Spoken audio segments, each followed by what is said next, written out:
Next at 10, a week after the election, Congressman Paul Ryan is headed back to Washington. Political reporter Jessica Arp was the only Madison reporter to sit down with Paul Ryan to talk about the fiscal cliff and the role he'll play after a failed bid for the White House. Well, Ryan calls the election results disappointing and says ultimately he doesn't think his campaign failed on issues, it failed on turnout, meaning he'll take some of his same strategies back to Washington to address a looming fiscal cliff. I got reelected to the House of Representatives for Wisconsin. I'm still the chairman of the House Budget Committee.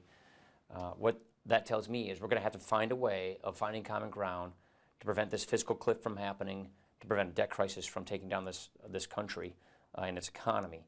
And so we're going to have to find a way to make divided government work. There's some pretty hard lines drawn in the sand, though, on the tax issue already on that fiscal cliff. Is there common ground available? I'd like to think so. Now, it would be great to see the president offer some ideas. As you know, the House Republicans, we've offered budget after budget. We've offered specific plans to prevent the fiscal cliff. We haven't seen any leadership from the president on that yet. So I think because the president got reelected, I think it's in his interest to offer some ideas, to put some specific plans on the table. Now that we have divided government, we're going to have to find a way to make it work.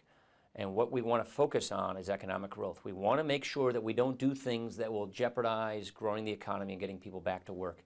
This is why we don't think we should raise tax rates, but you can get higher revenues through tax reform. So there is an area where I think common ground can be reached.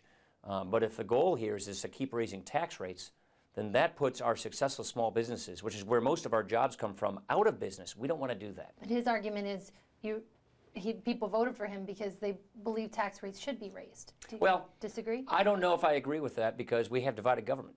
They also voted for House Republicans to maintain their majority, which took a very clear stand against that.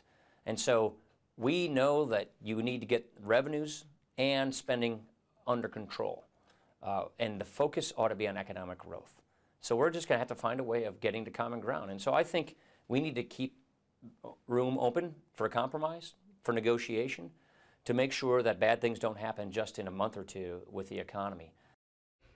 Now, Ryan will be on a plane in the morning back to Washington as Congress is in session tomorrow night. Certainly is an interesting discussion. And of course, people are asking, do we expect to see him on a national ticket again? Well, Ryan simply dismissed any talk of that today, saying he was, quote, tired of talking about it and thought the American people were too. But you can bet that he will be a leading contender for the 2016 nominations, given his experience this year. And I doubt it will go away anytime soon. I think people will keep talking. All right. Thanks, Jess.